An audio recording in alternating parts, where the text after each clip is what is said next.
Viva, o meu nome é Samuel Lourenço. Hoje vou então resolver aqui as perguntas da 28 à 54. Portanto, este será então o segundo vídeo que serve de preparação para o exame de amador de categoria 2 da ANACOM. Portanto, eu sugiro que veja o primeiro vídeo se ainda não o viu, onde eu respondo às perguntas 1 a 27. Isto será então uma série composta de 7 vídeos, portanto sendo este então o segundo vídeo da série. Pergunta número 28. O dispositivo que transforma os sinais de voz em sinais elétricos designa-se por A. Microfone, B. Amplificador, C. Auscultador e D. Misturador. Portanto, neste caso a resposta é o microfone. O microfone é que converte os sinais de voz em sinais elétricos. Portanto, o microfone é um transdutor neste caso. Tal como também seria o auscultador, só que o auscultador transforma sinais elétricos em sinais de voz. O amplificador transforma sinais elétricos em sinais elétricos de maior amplitude. Portanto, não é a resposta correta. E o misturador junta dois sinais elétricos para formar um sinal elétrico que é a mistura dos dois. Portanto, neste caso então, a resposta à 28 é a microfone. Pergunta número 29. Qual é a largura de faixa necessária numa emissão de modulação em frequência em que o desvio de frequência é 25 kHz e a máxima frequência de modulação é 3 kHz? Resposta A, 22 kHz. Resposta B, 25 kHz. Resposta C, 28 kHz. E resposta D, 56 kHz. Portanto, a resposta correta é a resposta D, 56 kHz. Portanto, para encontrar então esta resposta é necessário usar a regra de Carson. Portanto, esta regra está disponível no artigo do Wikipedia acerca de modulação em frequência. Portanto, isto está exposta nesta secção. Inclusivamente existe um artigo sobre a própria regra de Carson. Portanto, neste caso, o que é que nós precisamos? Precisamos do desvio máximo em frequência, que nos é dado, é 25 kHz.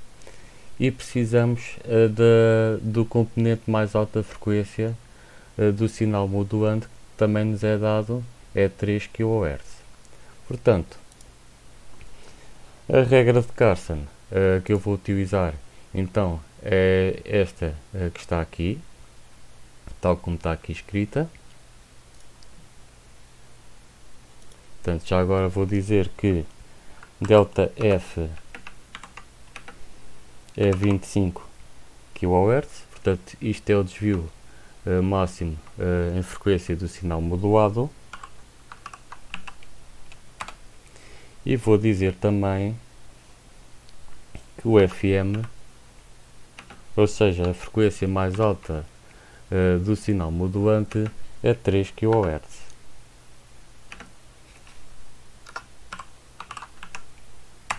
Então, neste caso, vou determinar então a largura de banda, que é BFM, que será 2 vezes o ΔF mais o FM. Portanto, 2 vezes a soma entre o ΔF mais o FM. Portanto, ou seja, isto será 2 vezes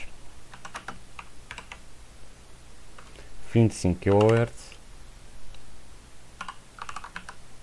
mais os 3 kHz. Para calcular a soma é muito fácil. Portanto, será 2 vezes 28 kHz. Isto em princípio dará 56 kHz. Portanto, 2 vezes 28 exatamente dá então 56 kHz. Portanto, a resposta correta confirma-se então que é a D, 56 kHz. É a resposta à pergunta 29. Pergunta número 30. Define-se índice de modulação em frequência modulada com uma relação entre o A. Desvio máximo e a mais alta frequência de modulação, B. Desvio mínimo e a mais alta frequência de modulação, C. Desvio máximo e a mais baixa frequência de modulação, e D. Desvio mínimo e a mais baixa frequência de modulação. Portanto, já sabemos que a mais alta frequência de modulação será o componente de maior frequência do sinal modulante e o desvio máximo será o desvio máximo da frequência do sinal modulado. Isto só para explicar. Portanto, a resposta correta é a A. Esta resposta pode ser encontrada novamente no artigo do Wikipedia sobre modulação em frequência. Portanto, está mais acima da regra de Carson. E diz então aqui acerca do que é o índice de modulação. Portanto, o índice de modulação basicamente é a razão entre o desvio de frequência do sinal modulado e a frequência do componente de maior frequência do sinal modulante. Portanto, a resposta à pergunta 30 é então a A. Pergunta 31. Num emissor de modulação de frequência modulada mais menos 5 kHz, a segunda harmónica tem o desvio de A. mais menos 2,5 kHz, B. mais menos 5 kHz, C. mais menos 10 kHz, D. mais menos 20 kHz. Portanto, a resposta correta aqui é a C, mais menos 10 kHz, visto que, portanto, a segunda harmónica terá o dobro da frequência fundamental, portanto, e sendo que aqui a frequência fundamental na qual o sinal está a ser modulado é de 5 kHz, portanto, isto quer dizer que a segunda harmónica terá uma frequência de mais ou menos 10 kHz. Portanto, a resposta correta à 31 é então a C. Pergunta número 32.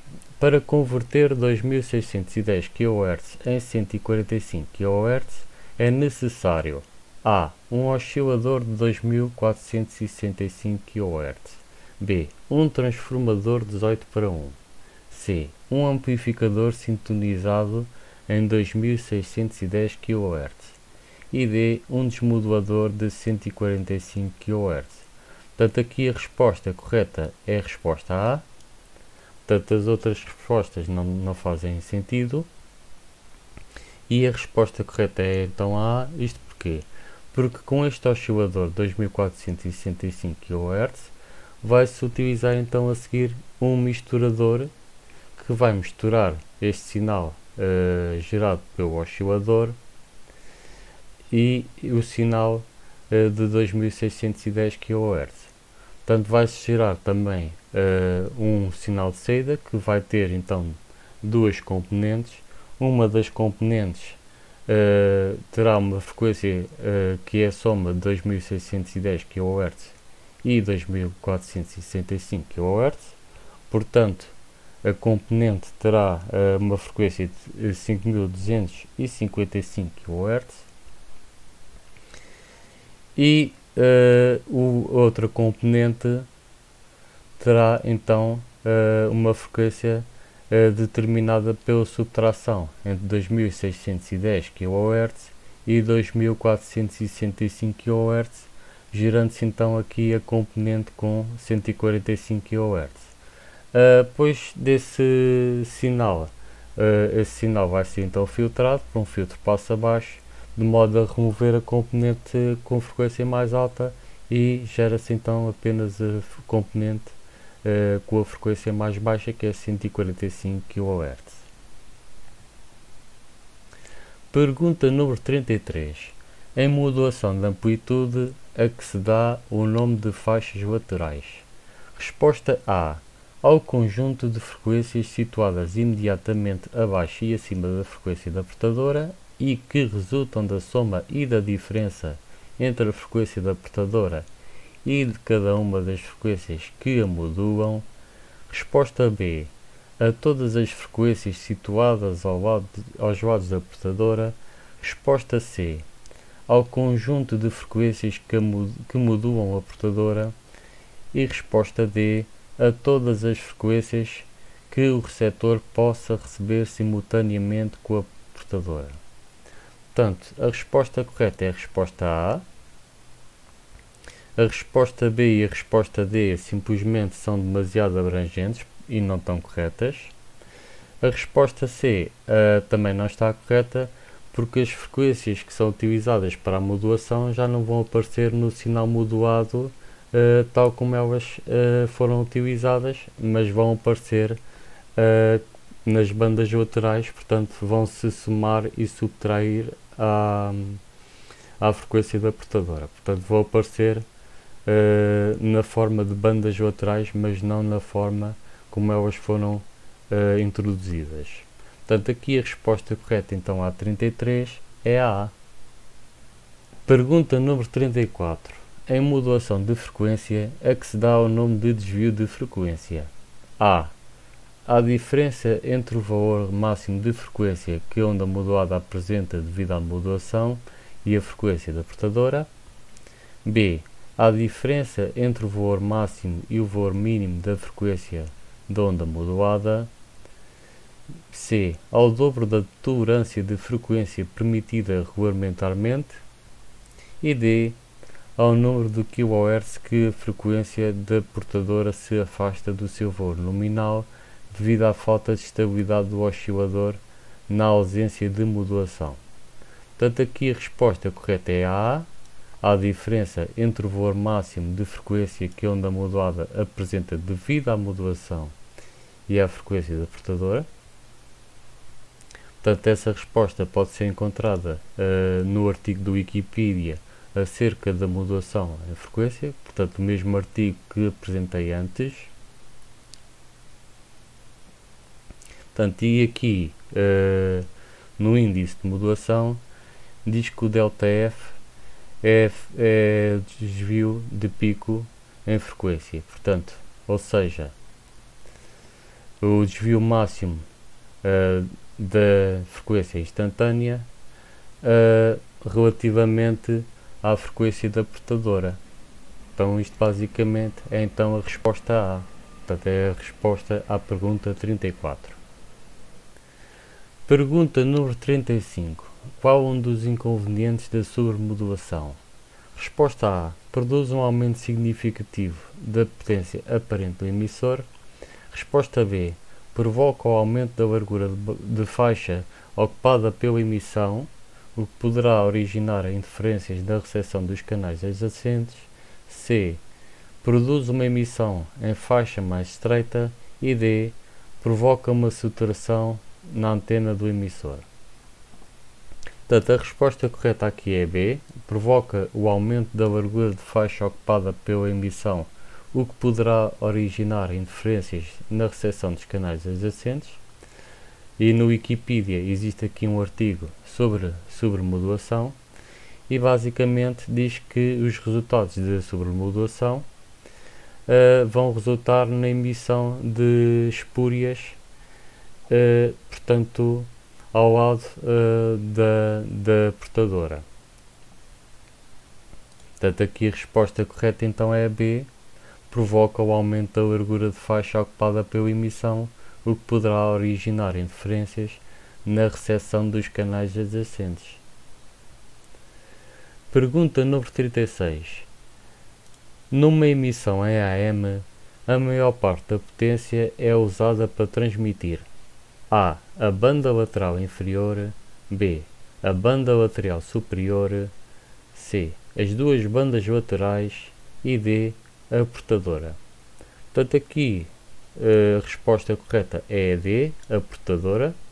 Portanto, se nós considerarmos que numa modulação de 100% em termos de AM, 2/3 da potência vão para a portadora, isto quer dizer que realmente, mesmo nesse caso que é mais favorável, a maior parte da potência vai então para a portadora.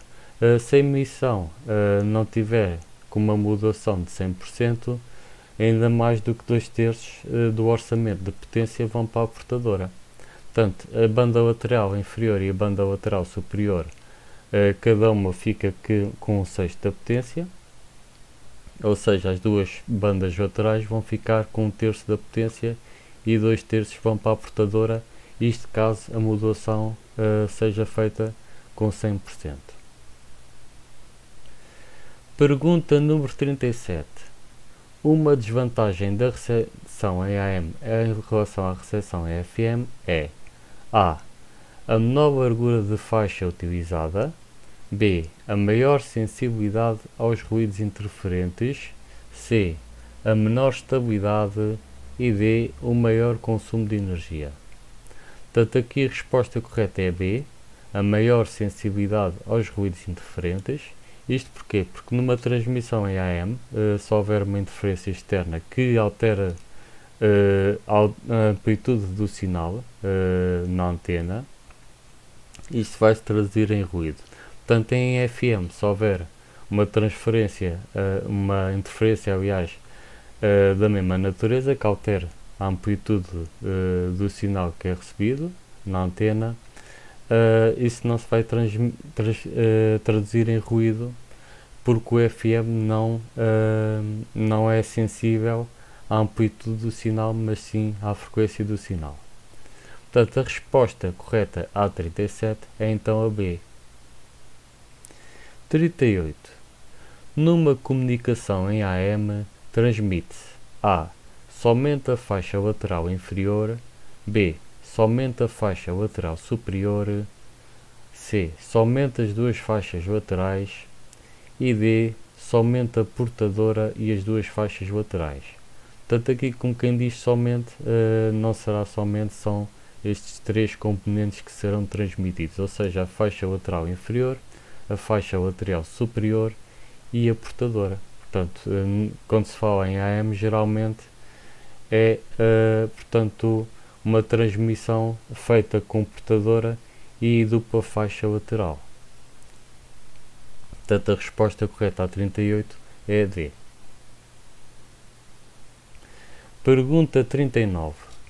Em modulação de frequência, nas faixas do HF com espaçamento entre canais de 25 kHz, a largura de faixa necessária em geral para uma emissão radiofónica é de: A. 500 Hz, B. 16 kHz, C. 22,5 kHz e D. 25 kHz. Portanto, aqui a resposta correta é então a D. 25 kHz. Pergunta 40. Em modulação de frequência, quanto maior é o desvio de frequência, isto está mal escrito, A. Menos ruído se nota no receptor e maior é a faixa de frequências ocupadas. B. Menos ruído se nota no receptor e menor é a faixa de frequências ocupadas. C. Mais ruído se nota no receptor e maior é a faixa de frequências ocupadas. E D. Mais ruído se nota no receptor e menor é a faixa de frequências ocupadas. Portanto, aqui, quanto maior é o desvio de frequências, segundo a regra de Carson, é certo que maior é a faixa de frequências ocupadas. Portanto, à partida, a B está excluída e a D também. Portanto, resta apenas a e a C. Em termos de modulação em frequência, portanto, quanto maior for a largura de banda do sinal modulado, uma das consequências é então ter menos ruído a notar-se no receptor. Portanto, aqui a resposta correta é então a A. Menos ruído se nota no receptor e maior é a faixa de frequências ocupada. Pergunta 41. Uma modulação de faixa lateral única, ou seja, SSB, é um tipo de modulação: A. De frequência, B. De amplitude, C. De fase, D. Outro tipo. Portanto, aqui a resposta correta é B. É sempre uma modulação em amplitude, ou seja, basicamente a amplitude do sinal vai variar ao longo do tempo. Portanto, isto é tal como o AM, não é muito diferente do AM. A diferença é que no SSB, ou seja, Single Sideband, a portadora e a outra faixa lateral são iluminadas, portanto só resta uma das faixas laterais. Pergunta 42. Na transmissão, utilizando modulação em faixa lateral única ou SSB com portadora suprimida, A. A portadora é transmitida. B. A maior potência é consumida pela portadora. C. A desmodulação é mais simples do que na modulação em dupla faixa lateral ou DSB. E D. Há uma maior economia de espectro. Portanto, aqui a resposta correta é D. Há uma maior economia de espectro, ou seja, só se utiliza a largura de banda que é necessária para transmitir uma das faixas laterais. A portadora simplesmente não é transmitida e também não é transmitida outra faixa lateral. Portanto, toda a informação pode ser transmitida apenas numa das faixas laterais. Portanto, se fosse DSB, a mesma informação era duplicada nas duas faixas laterais, portanto na faixa lateral superior e na faixa lateral inferior. Com SSB, visto dado essa característica das faixas laterais, com o SSB simplesmente só há necessidade de transmitir uma das faixas laterais, visto que a outra faixa lateral, de qualquer das maneiras, irá transmitir exatamente a mesma informação. Portanto, a resposta A não é, porque a portadora não é transmitida, a portadora é suprimida. Resposta B também não é. A maior potência não é consumida pelo portador, porque a portadora simplesmente não existe. E a resposta C também não está correta, porque em termos de desmodulação o trabalho é exatamente o mesmo, tanto em DSB como SSB. Se fosse em AM, aí a desmodulação seria mais simples do que em DSB ou SSB. Pergunta 43. No âmbito das radiocomunicações, o que significa a sigla CW? A. Capacitive Wiring. B. Condensador de Watt. C. Continuous Wave. E D. Coil in Water. Portanto, a resposta correta é C. Continuous Wave. Isto porque isto refere-se a um modo de transmissão que é usado em telegrafia, em que basicamente não existe nem modulação de amplitude nem modulação de frequência. É simplesmente uma portadora com uma frequência pura que é transmitida. Isto é utilizado em código Morse, portanto essa portadora é pulsada para transmitir um código. Pergunta 44. A largura de faixa ocupada por uma emissão A é sempre menor que a largura de faixa necessária para essa emissão. B. Não engloba todas as frequências radiadas pelo emissor. C. Pode ser desconhecida sem inconveniente. E D. Só pode ser medida nos centros de monitorização e controle de espectro da ANACOM. Portanto, a resposta correta aqui é B. Não engloba todas as frequências radiadas pelo emissor. Portanto, isto em especial em FM é verdadeiro. Portanto, o FM emite supostamente bandas laterais de frequências, portanto, de frequências com amplitude cada vez menor, mas frequências harmónicas em redor da portadora. Portanto, aqui a resposta correta à 44 é B. Não engloba todas as frequências radiadas pelo emissor. Pergunta 45. Uma emissão em dupla faixa lateral é A. Uma emissão em modulação de frequência. B. Uma emissão em modulação de fase. C. Uma emissão em modulação de amplitude. E D. Uma emissão em qualquer tipo de modulação. Portanto, a resposta correta aqui é C. Uma emissão em modulação de amplitude. Portanto, aqui estamos a falar de DSB, é semelhante ao SSB, que também é uma modulação de amplitude, só que neste caso as duas faixas laterais são transmitidas. Pergunta número 46. Qual das seguintes afirmações é verdadeira no que respeita à modulação de voz em banda lateral única? Resposta A. É um tipo de modulação em amplitude que suprime uma banda lateral e a portadora. Resposta B. É um tipo de modulação em amplitude que enfatiza as frequências mais elevadas. Resposta C. Reconstitui o sinal nas frequências elevadas com maior eficiência do que nas frequências baixas. E D. É o único tipo de modulação de voz autorizado para operar em faixas HF entre os 14 e os 30 MHz. Portanto, a resposta correta aqui é A. É um tipo de modulação em amplitude que suprime uma banda lateral e a portadora. Portanto, a B não está correta, não faz sentido.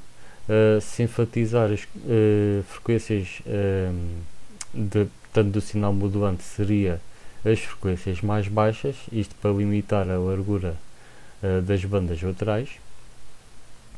O C também não faz sentido, isto não tem qualquer cabimento. E a D simplesmente não é verdade, porque nos 10 metros a modulação em AM também é permitida. Isto como exemplo. Portanto, a resposta correta à 46 é então a A. Pergunta 47. Como se designa o processo de alteração do ângulo de fase de uma onda de RF para transmissão de informação? Resposta A. Convolução de fase. Resposta B. Modulação de fase. Resposta C. Convolução de ângulo. E resposta D. Inversão de radianos. Portanto, aqui a resposta correta então é a B. Modulação de fase. Pergunta 48. Que tipo de transmissão provoca variação do nível instantâneo de potência do sinal de RF para transmissão de informação? Resposta A. Modulação por pulsos codificados. Resposta B. Modulação de fase. Resposta C. Modulação de frequência. E resposta D. Modulação de amplitude. Portanto, a resposta correta aqui é a D. Modulação de amplitude. Eu já agora devo chamar para uma armadilha, entre aspas, no enunciado desta pergunta. Portanto, aqui a variação não é instantânea. Aqui, portanto, o nível de potência, portanto, é que é medido, digamos, instantaneamente. A variação não quer dizer que a variação seja uma variação discreta, é uma variação contínua. Neste caso, a resposta correta sempre é a D, modulação de amplitude. Portanto, isto não se refere então a modos digitais, a qualquer modo que seja que requeira, digamos, uma variação instantânea no nível de potência. Portanto, a variação aqui é contínua e a potência medida é que é instantânea. Pergunta 49. Qual das seguintes emissões de fonia usa uma largura de banda mais estreita?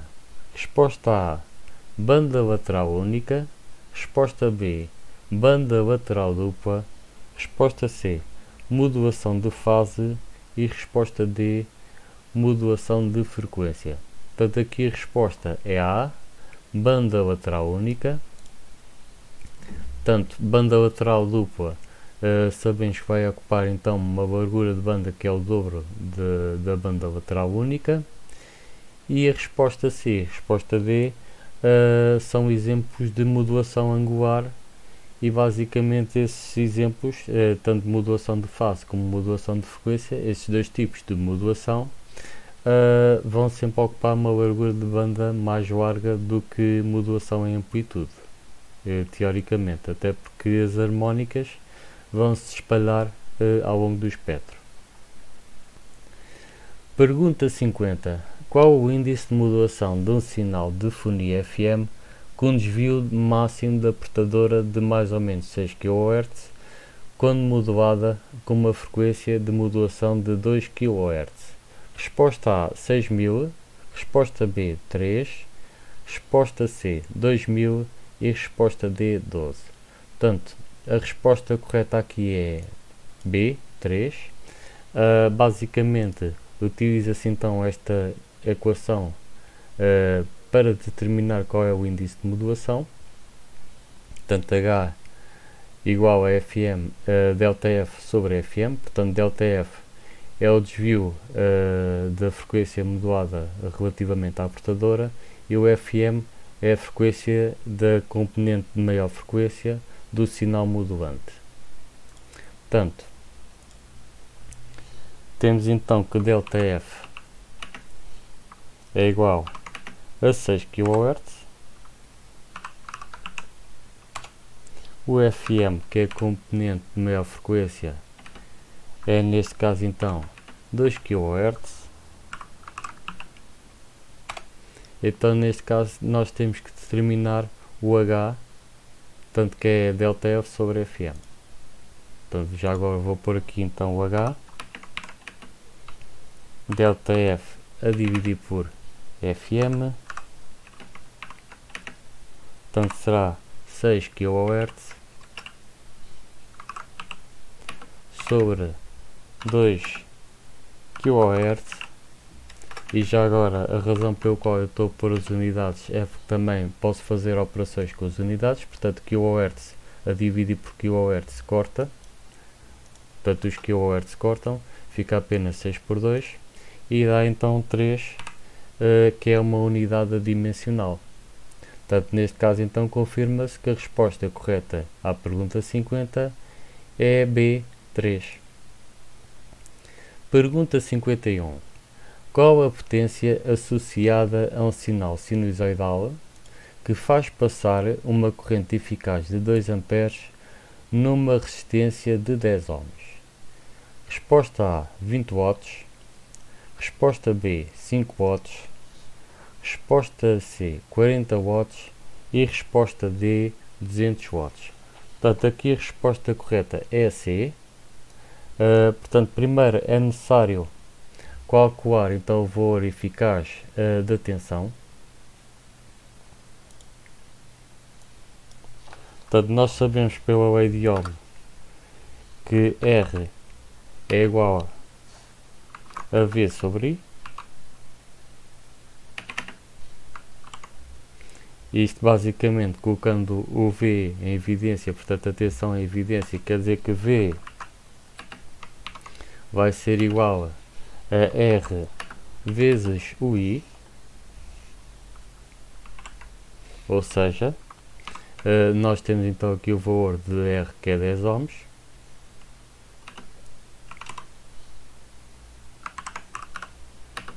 vezes a corrente, que é de 2 amperes. Portanto, 10 vezes 2 dá então 20 volts.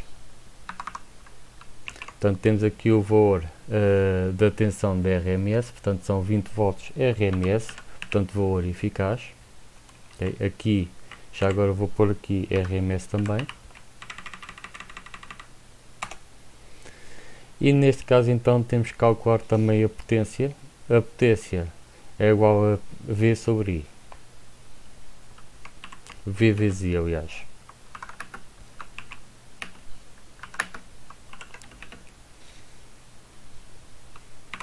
Portanto, aqui então temos que multiplicar 20 volts RMS por 2 amperes RMS,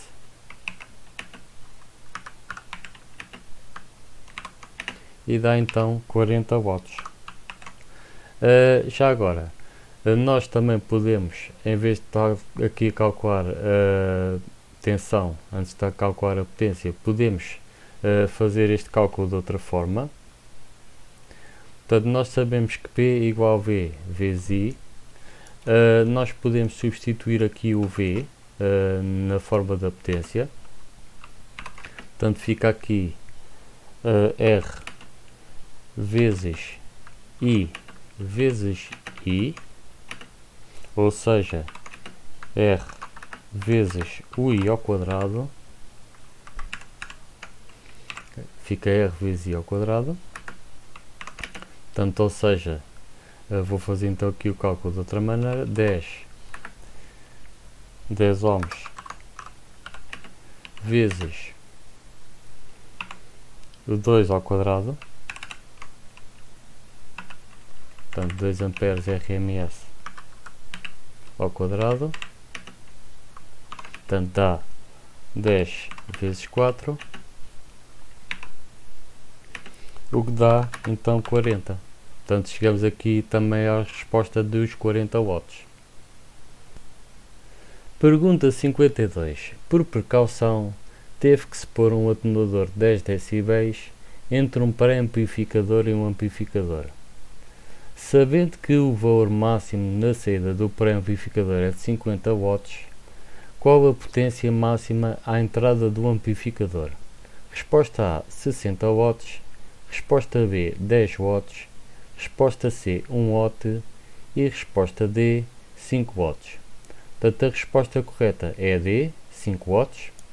Portanto, à partida, um atenuador de 10 decibéis vai causar uma atenuação tal, de modo que a potência de saída do atenuador terá um valor 10 vezes inferior à potência de entrada do mesmo, ou seja, introduzindo então 50 watts por um atenuador de 10 decibéis, vai causar uma atenuação tal que a potência à saída desse atenuador vai ser então de 5 watts. Como é que eu cheguei a esta conclusão? Existe aqui um artigo no Wikipedia sobre atenuação. Portanto, na secção acerca do eletromagnetismo, diz então que a atenuação em decibéis é igual a 10 vezes o logaritmo base 10 da divisão das potências de P1 e P2, portanto P1 é a potência de entrada e P2 é a potência de saída. Se nós tivéssemos que calcular o ganho de um amplificador, neste caso a fórmula seria ligeiramente diferente, seria 10 vezes o logaritmo base 10, só que aqui as potências estariam trocadas de posição, ou seja, seria P2 sobre P1. Ou então neste caso também se pode utilizar esta fórmula tal como está, mas depois inverte-se o sinal, portanto passa a menos. Portanto, posto isto, para calcular então a atenuação, posso simplesmente usar aqui o valor que eu acho que está correto. Podia fazer isto para todos os valores, era mais moroso, mas uma das formas de fazer é então pegar no valor que eu creio que está correto. Portanto, sei que a atenuação é 10 vezes o logaritmo base 10 de P1 sobre P2. Portanto, eu sei que P1, que é a potência de entrada na entrada do atenuador, é de 50 watts. Vou assumir que P2 é então 5 watts e vou calcular então aqui a atenuação para ver se tenho aqui uma atenuação então de 10 decibéis. Portanto, 10 vezes o logaritmo de P1 sobre P2, portanto neste caso P1 50 watts e P2 então 5 watts, o que dá 10 vezes o logaritmo base 10 de 10. Portanto, já agora isto em princípio será 1, portanto o logaritmo base 10 de 10 será 1, mas vou calcular. Portanto, cá está, é 1. 10 vezes 1 dá então 10 decibéis.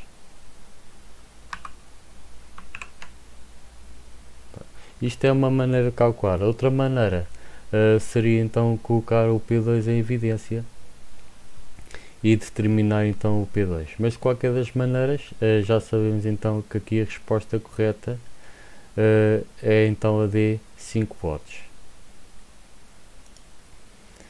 Pergunta 53. Qual das seguintes frases é verdadeira? Um amplificador é tanto mais eficiente quanto maior a potência conseguir debitar numa carga de 50 ohms. B. Um amplificador é tanto mais eficiente quanto menor for a entrada para um dado sinal de saída. C. Um amplificador é tanto mais eficiente quanto menor for o consumo para uma dada potência de saída. E D. Um amplificador é tanto mais eficiente quanto maior for o consumo para uma dada potência de saída.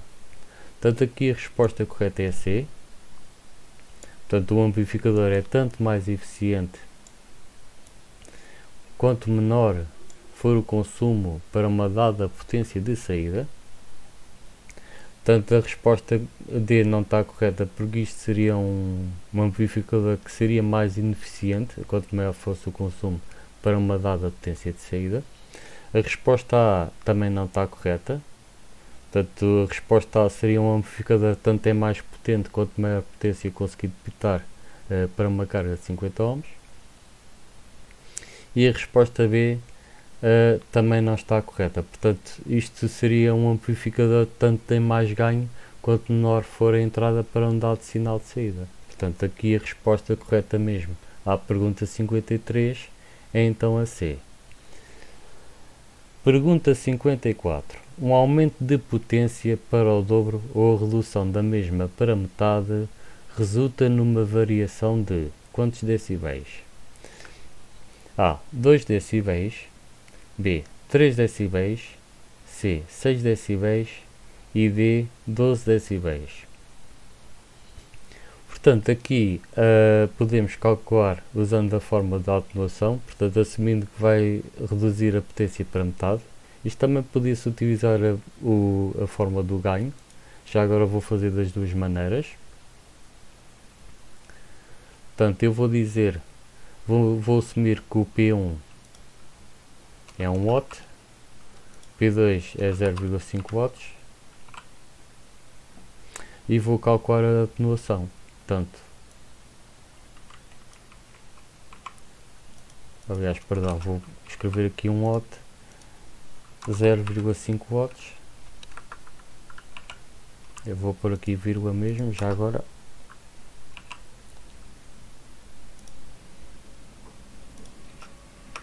Portanto, aqui dá 10 vezes o logaritmo base 10 de 2. E vou então calcular primeiro aqui qual é o logaritmo base 10 de 2. Portanto, 2 log 0,301.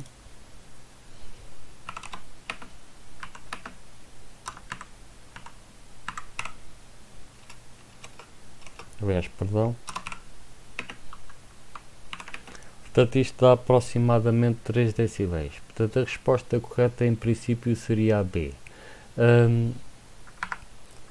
Já agora vou aproveitar para calcular então o ganho.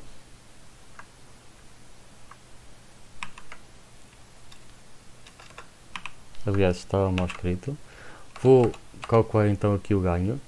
Vou assumir que P2, por exemplo, tem 2 watts. Vou já agora assumir que isto é um amplificador em vez de ser um atenuador. Portanto, no caso anterior tinha um atenuador que reduzia a potência de 1 watt para meio watt. Aqui vou ter um amplificador. Portanto, o P1 vai ser 1 watt. O P2 vai ser 2 watts.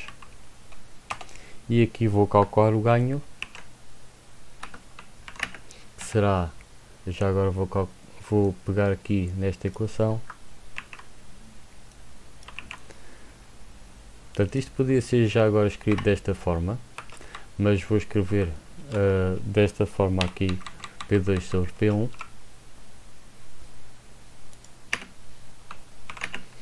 Portanto, aqui 10 vezes o logaritmo de 2 watts sobre 1 watt, portanto, potência de saída sobre a potência de entrada.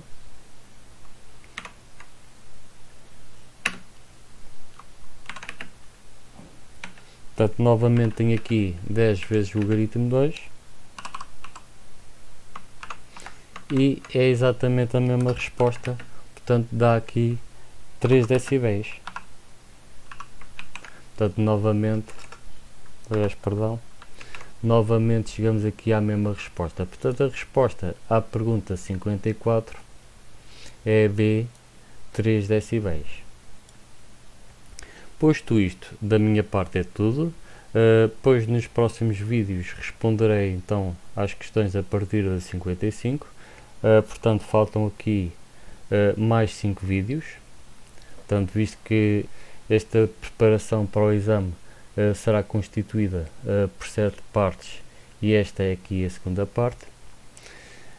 Se tiver alguma questão que queira colocar, por favor disponha da secção dos comentários, eu tentarei responder o mais brevemente possível.